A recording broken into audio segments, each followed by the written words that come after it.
Hey, Sean here from SpeakTubeReview.com. Let's go over 5 tips for having a successful YouTube channel. So if you have a YouTube channel, whether it's for cubing or not, hopefully you can find these tips helpful for really getting going. And most importantly, enjoying the process while you do it. So the first tip is be patient.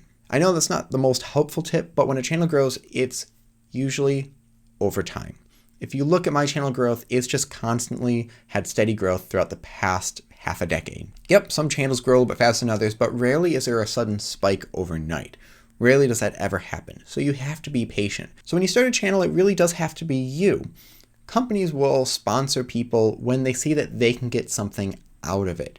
As much as I want to say cute companies are just super nice and just give out puzzles for no reason, they really are hoping to get something in return. So when I get something from GAN or Moyu or SpeakTube Shop, not only am I getting products that I can talk about, but they're also getting advertisement through it.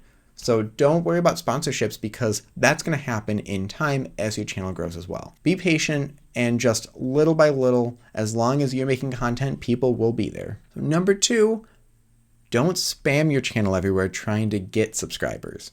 I see this on my channel in the comment section as well as in Facebook groups. People just spam their channel everywhere thinking that that's going to get people to view it. If anything, that's doing the opposite. When you spam your channel, a couple things happen. First off, you might get banned from places. You might get banned from groups as well as just get blocked from YouTube channels. The other thing that happens is when you do that, most of the time people don't look at it and say, oh, that's fun. I'm seeing it everywhere. I'll start clicking on it. Often if they see it everywhere, they'll just start ignoring it or just really have bad feelings towards that channel. Don't spam it everywhere. I do post my videos at times, but when I do, it's usually to answer a question. So someone has a question on fewest moves, I'll post my video on that or talk about some technique or first 2 layers. I have a video on that, but it's not too often I just post a video for no reason. Sometimes I'll make a video once a month or once every couple months that I find really interesting and I'll just post in the group saying, oh, I made this thing, I thought it'd be funny. But usually it's specifically to answer a question. So don't spam your content, if anything, that can have a negative effect on your channel. So number 3, it's not about subscribers. And this seems kind of silly when the whole point of the video is on how to build your channel. But looking at a lot of my videos, you'll see that a lot of the big ones, most of the views are not from subscribers. And also if we think of it the opposite way, a lot of my new videos, I have at the moment over 75,000 subscribers, but all of those people are not looking at every single video. So the people that are watching the video are either people who are really hardcore and want to watch everything, or there's something specific that they want to check out. And views are not directly related to subscribers. Yes, more subscribers can help, but don't worry about just trying to get subs, just trying to get subscribers. If you make interesting content, people will end up watching it.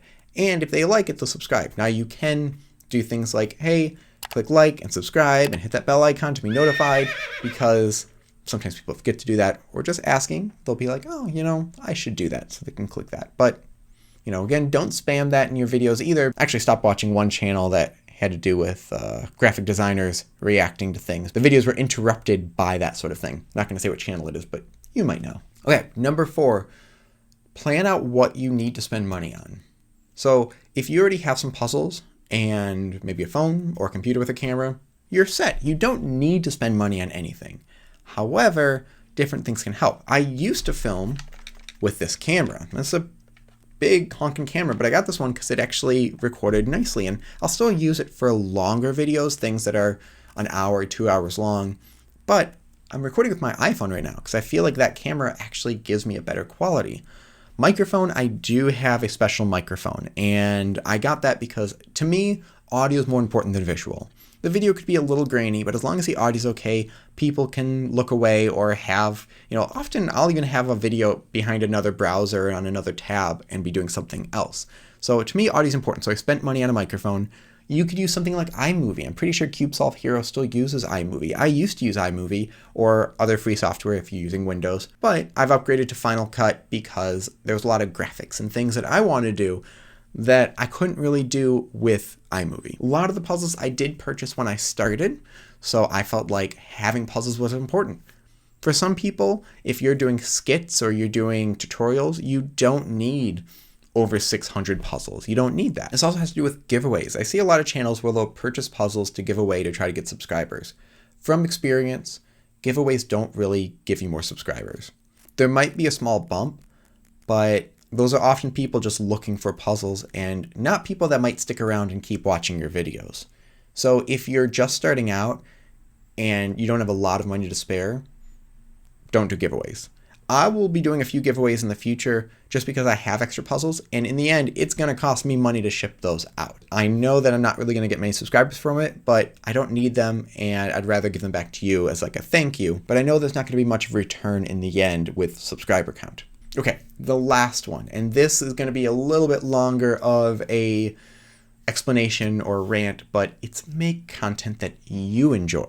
That's so important because I see a lot of people try to make content that they think other people want to see. Well, if you make content that you enjoy, most likely there's going to be people who enjoy that as well. This is literally my third take making this video because the first time the audio wasn't nice. I forgot to plug in the mic the right way.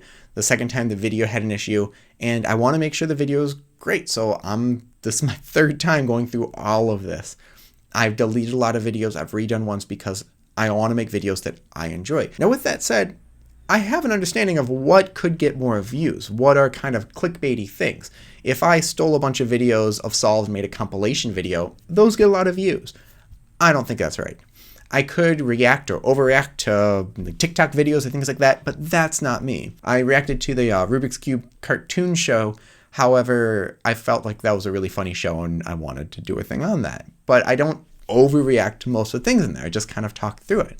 I could make thumbnails where I'm making really funky faces in all of them because those are often clickbaity. Now, not to say that I haven't done it before, but I don't usually do that because it's just not me. I've burnt out from making videos before, and I've heard of other people burning out as well, just often because there's just so much to do and you feel obligated to do certain things. I've learned that I do this for fun. This is really enjoyable experience for me, and my goal is to make fun content that even I enjoy. In my opinion, if I do some of the other things, my channel might grow a little bit faster, but I'm going to burn out much faster and probably not want to keep continuing it. If I keep doing this, the channel will grow at its own pace, and hopefully I'll continue to have a fan base that sees me as a very personal kind of YouTuber who isn't trying to do a bunch of crazy stuff just to get subscribers. So those are the 5 major things.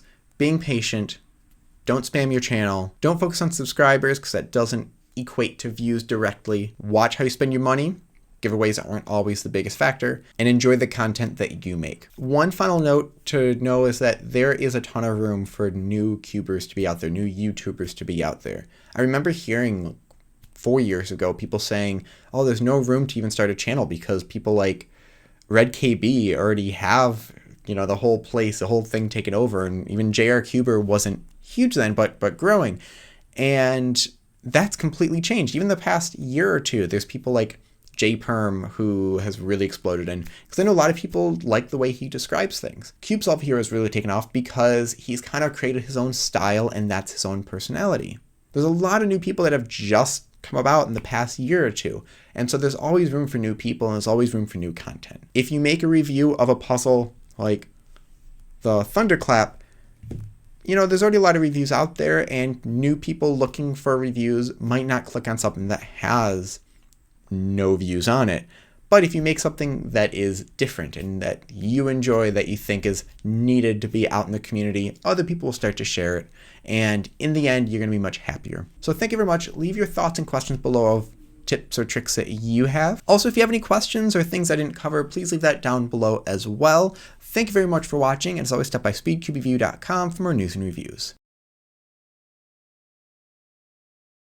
And with that said,